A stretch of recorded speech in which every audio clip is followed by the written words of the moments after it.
A group of scientists gathers at the La Jolla Laboratory of the Institute of Geophysics, University of California. Their discussion concerns the results of a unique experiment. They have been studying the passage of waves across the Pacific, identifying and following groups of waves all the way from their source in Antarctic storms northward to the coast of Alaska. Dr. Walter Munk, director of the laboratory, originated this study of energy, waves, and the sea.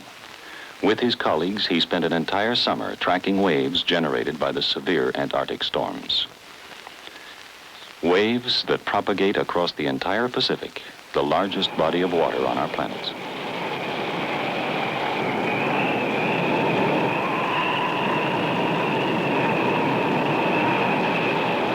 Waves that are interrupted only occasionally by the upthrust of a lonely coral atoll.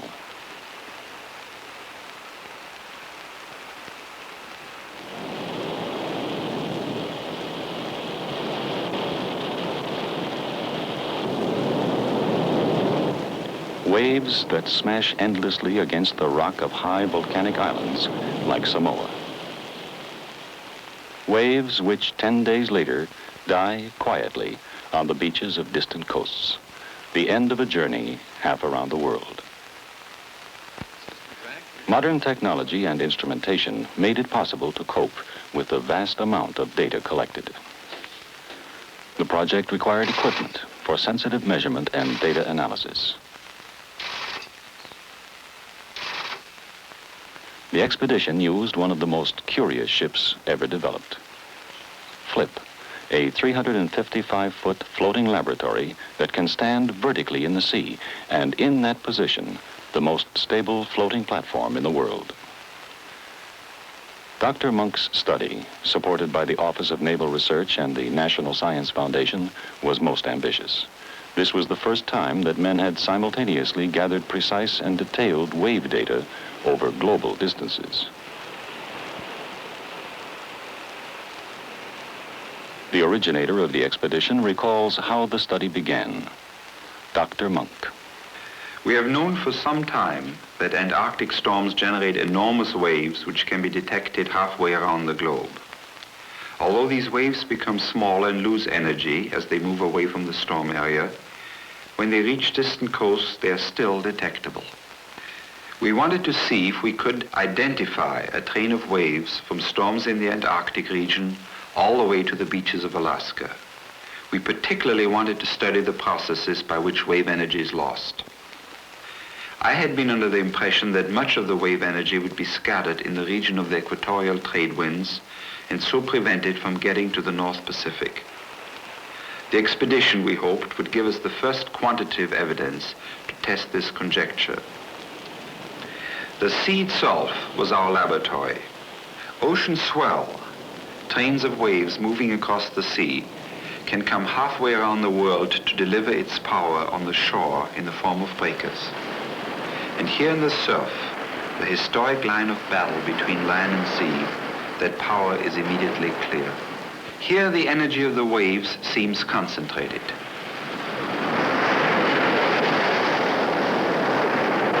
A swimmer feels the power of the sea here. It pushes and pulls and can tumble him end over end if he is not strong enough to swim against it.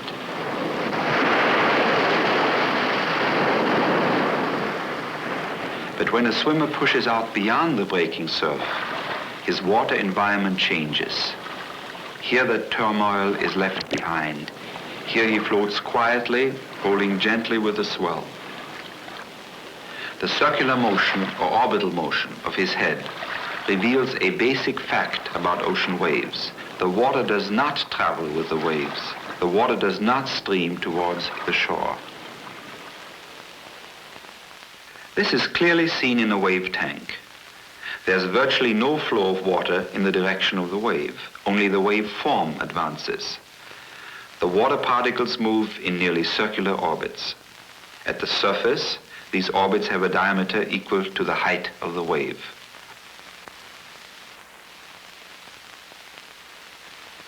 Beneath the surface, the orbits of the water particles become smaller. As a wax ball slowly sinks, it demonstrates the diminishing orbits of the water particles.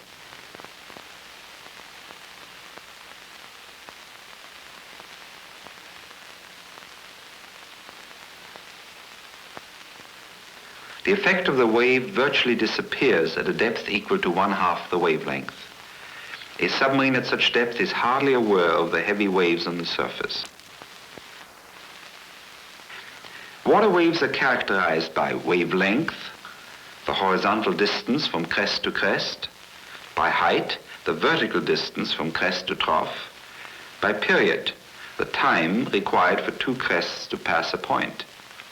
The velocity of a wave is determined by its period. Our study, of course, was concerned with real waves in deep water, waves at sea. Such waves hardly resemble the model waves, for they are of all sizes and come from all directions. They are mixed and piled atop one another in lovely confusion. Our job was to select from this confusion the particular waves we were interested in. We wished to identify them, to record and track them. To do this would require special equipment and analysis. At the La Jolla laboratory, Frank Snodgrass was at work developing our instruments. The job was a tough one, to devise equipment that could extend our senses and measure waves a mile long and 1/10 of a millimeter high, waves completely beyond detection by unaided eye. The heart of our equipment was a device for transforming variations in water pressure into an electrical signal. This device, placed on the sea bottom, was to record waves passing above. A thin tungsten wire is mounted in a cylinder between a rigid base and a diaphragm. The wire vibrates. As the water pressure increases under a wave crest, the diaphragm is depressed, the tension in the wire is slackened, and the frequency of vibration reduced.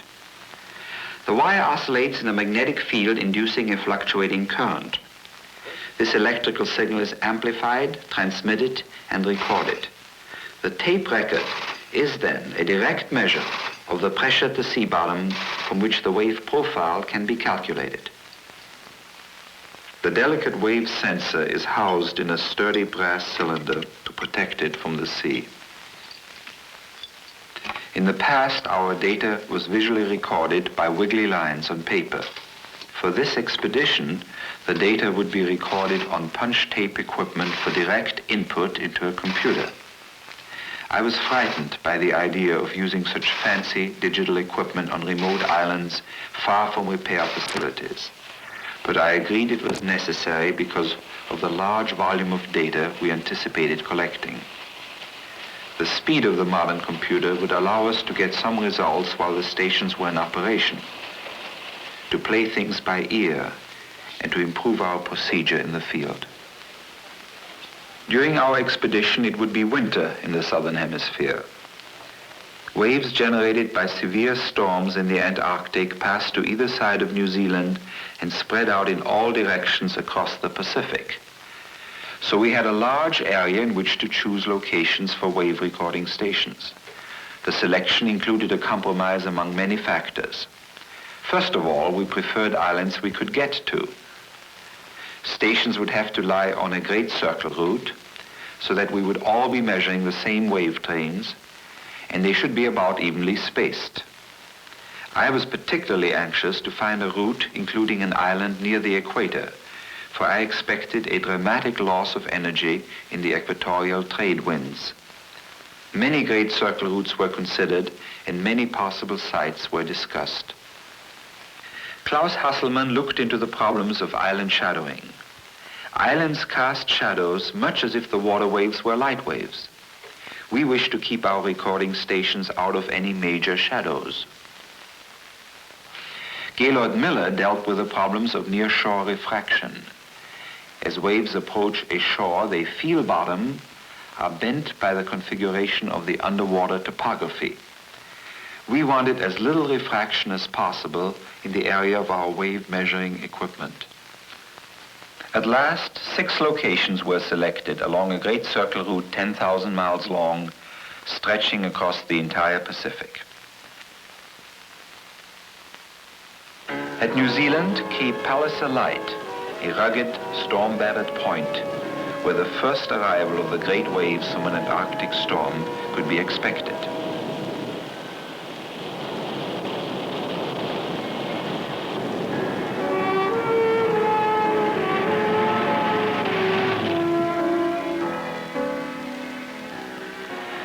volcanic islands of Samoa, 2,100 miles to the northeast, where a favorable wave exposure was found along the exotic southwestern shore of Tutuila.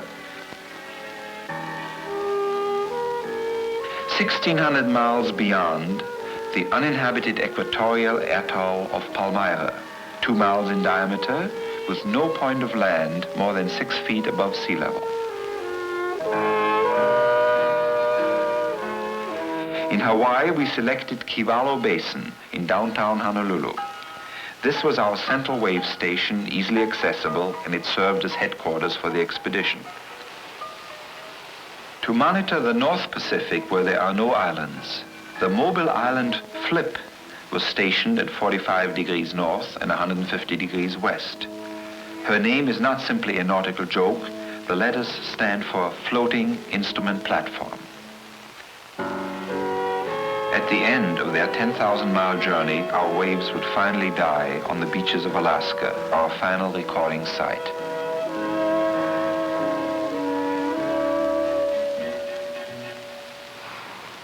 After months of preparation came the day when we were at last able to pack our gear and send it to the remote destinations by yacht, freighter, military, and commercial aircraft. At this stage, we were apprehensive. Would all of this gear bring back the answers we sought? There was only one way to find out. In Alaska, our recording instruments were to be housed in the Coast Guard station at Yakutat.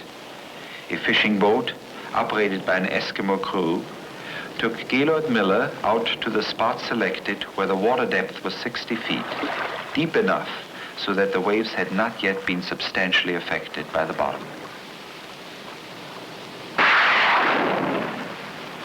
The tough problem was to get the cable ashore. The line fired up onto the beach was used to pull the cable from the wave sensor to shore.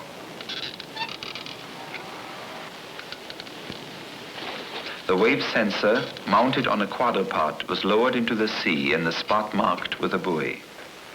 The recording equipment on shore could now be connected. In Samoa, the problem of installation was simpler and warmer. First, we laid a cable from a nearby village to a rocky point. There, a narrow underwater crack in the rock with a sandy bottom was a naturally protected place to lay the cable. The cable would have to withstand a full summer of buffeting from the pounding surf.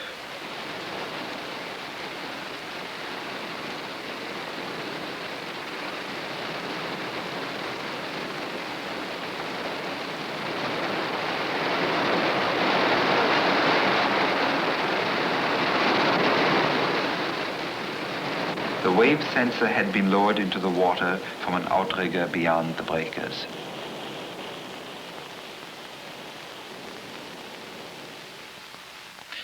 We had to hurry to stay with our schedule. Winter was descending on the Antarctic. Studying the weather maps of July 5th, Bill Powers noted a great storm building up south of New Zealand.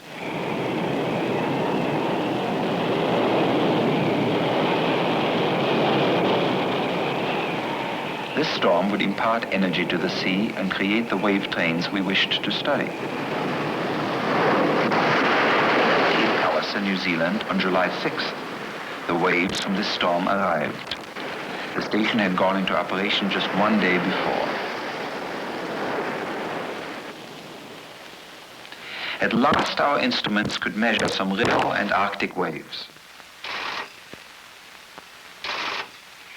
Frank Peterson, in charge of the New Zealand station, was pleased to note that the wave sensor was working smoothly.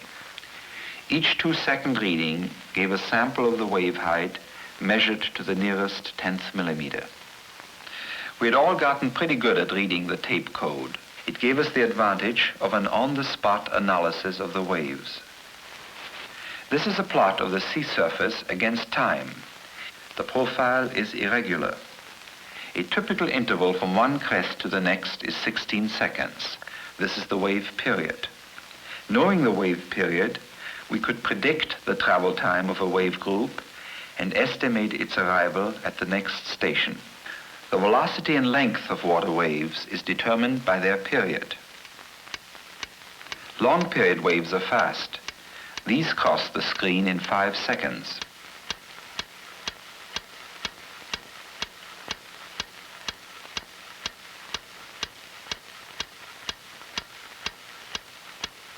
Short waves are slower.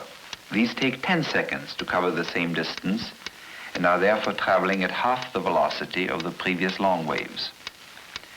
However, the velocity of a wave group is different from the velocity of individual waves.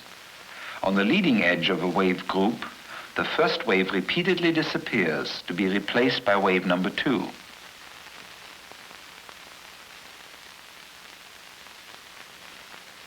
The wave group advances at half the speed of the individual waves. The wave front crosses the screen in 10 seconds. The individual waves, with twice the velocity, cross the screen in 5 seconds. Group velocity can be computed if the period is known. At New Zealand, the period was measured at 16 seconds. The corresponding group velocity was 27 miles per hour. In Samoa, it was the arrival of the wave group that interested us. We were not trying to identify individual waves. On July 8th, the waves arrived as expected. Here the waves were right on our doorstep. We lived in a Samoan folly on the edge of the village.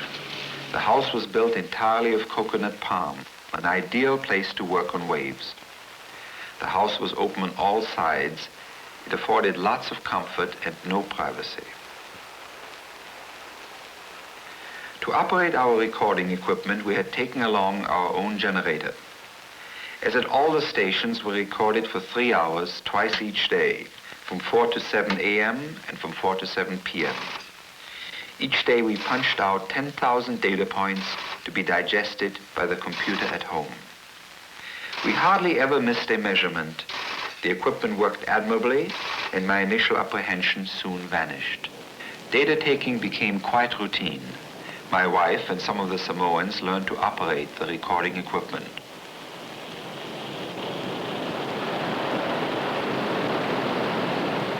Our measurements indicated some loss of energy between New Zealand and Samoa, but lots of wave energy remains.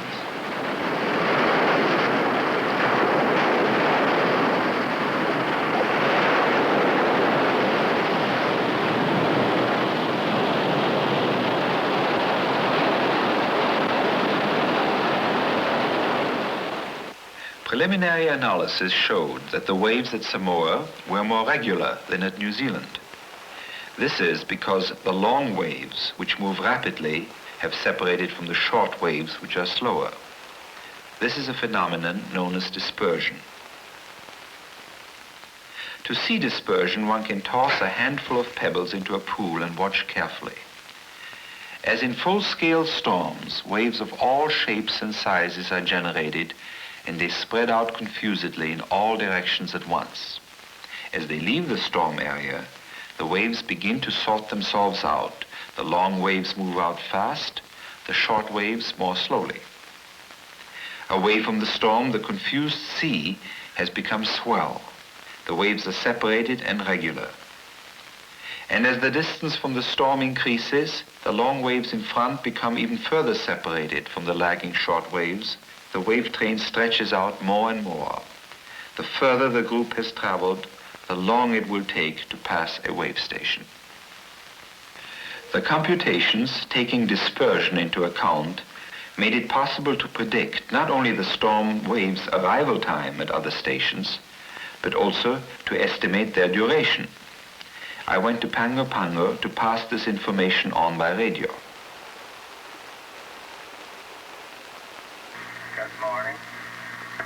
Radio amateur Paul Hodges got us in touch with the other wave stations. Good morning, Frank.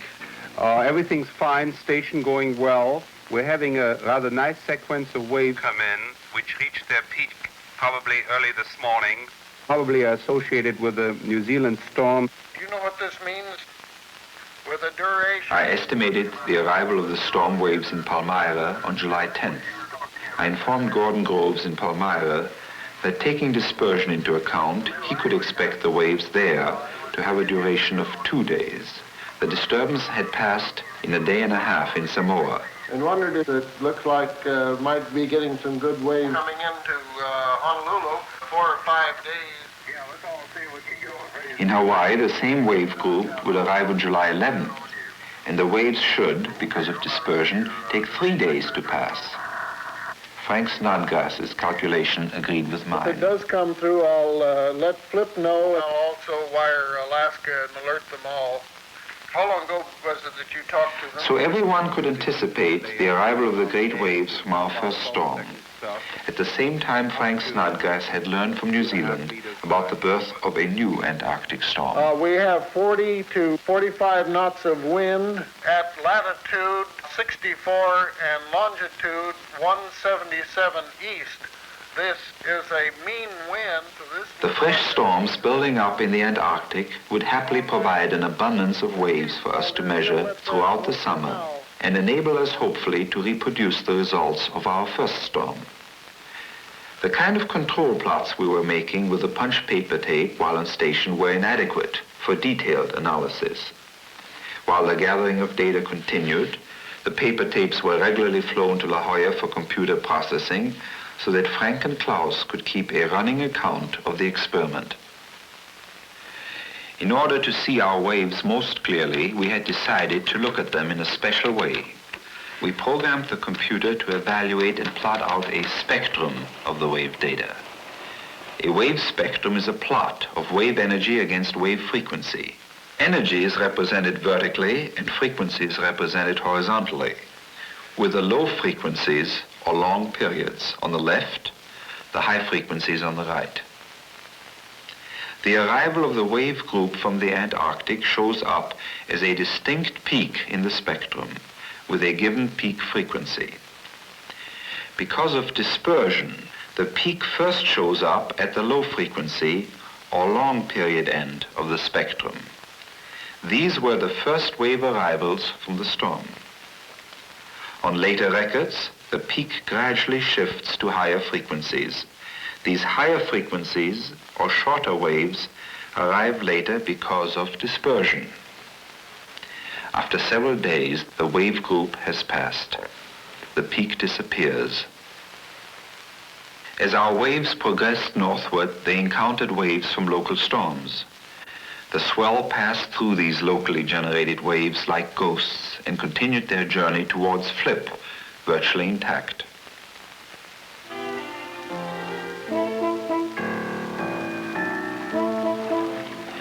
Flip had arrived at her lonely North Pacific station on her first major assignment at sea. The wave sensor had been bolted to the hull of Flip and would reach the proper depth when Flip flipped.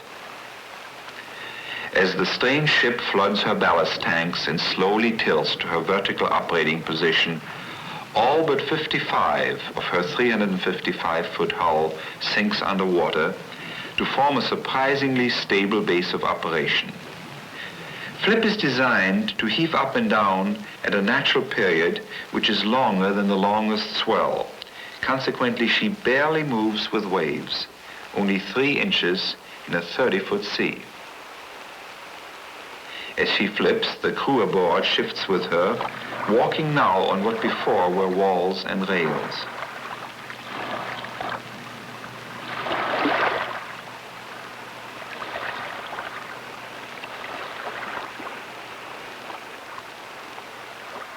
Jack Northrop operated the wave recorders aboard Flip while she was on station for a month. Wave measurements aboard Flip were comparable and in some ways better than those on land. Flip floated with negligible drifting, taking wave measurements for 3 hours, twice a day. After a 10,000-mile journey across the world's largest ocean, our waves, direct descendants of the waves born in the Antarctic winter, finally reached the shores of Alaska. Here, after their 2 weeks' journey, they finally die on the gently sloping beaches. The energy which had traveled across half the planet is at last expended in the breakers. The Alaskan station was operated by Gaylord Miller. He was the only one of us who sometimes met a bear on his way to work. At the Coast Guard station, gaze recorders took a twice-daily record, the last look at our waves. It was here that our data would, we hoped, tell us how much of that energy had been lost in transit. When at the end of the summer we finally returned to California, we had amassed 10 million data points documenting waves from 12 major storms. A person with a desk calculator would have taken 2,000 years to convert this data into a meaningful picture of what happened. With a high-speed computer, our analysis was finished within a week of the end of the expedition. Bill Powers plotted day-by-day spectra. Plotting the spectra for the storm waves, we see a sloping ridge showing again the early arrivals in the low frequencies, followed on subsequent records by higher frequencies. This can be seen more clearly in a three-dimensional model. Here's the wave spectrum at Samoa for the morning of July 26. The peak indicates the earliest arrival of the wave group from our first storm. 12 hours later, the peak is bigger and has shifted to a higher frequency. Frequency increases from left to right. The same thing happens again with later spectra until the peak diminishes and disappears. The spectra for the entire wave group at Samoa show the storm as a slanting ridge starting at the low frequencies and ending in the high frequencies because of dispersion. The duration of the wave group at Samoa was 3 days. As we go to Palmyra, we see the same storm ridge, but it is more slanting because dispersion has stretched the wave train. Accordingly, the duration of the ridge has increased to 5 days. The data amassed from station to station shows that for this storm, we have succeeded in characterizing the wave climate across the entire ocean. On the basis of observations in Samoa, we could predict surfing conditions in Hawaii 3 days in advance. Our principal aim, however, was to learn something about the attenuation of waves, to compare the energy of the ridges from station to station. We found that the high frequencies were reduced quite a bit between New Zealand and Samoa, but not the low frequencies. However, attenuation from Samoa all the way north to Alaska is surprisingly small for all frequencies. There's no appreciable loss of energy across the equator, so my original conjecture about severe equatorial attenuation is wrong. Our observations and calculations now lead us to the following conclusions. Attenuation is largely the result of interaction between waves from the same storm. The interaction is weak once waves are well sorted by dispersion, and this explains why the attenuation is initially large and then negligible. The interaction is weak at low frequencies and strong at high frequencies, and this explains why only the high frequencies are attenuated. These observations are in general agreement with theory, and we are now one step closer to predicting waves from distant storms. In talking things over, we're pleased with how well these storms were documented by the experimental program. We are somewhat disappointed that the measured attenuation varied considerably from storm to storm, but this should be no surprise, for in nature, no two storms or no two waves are ever alike.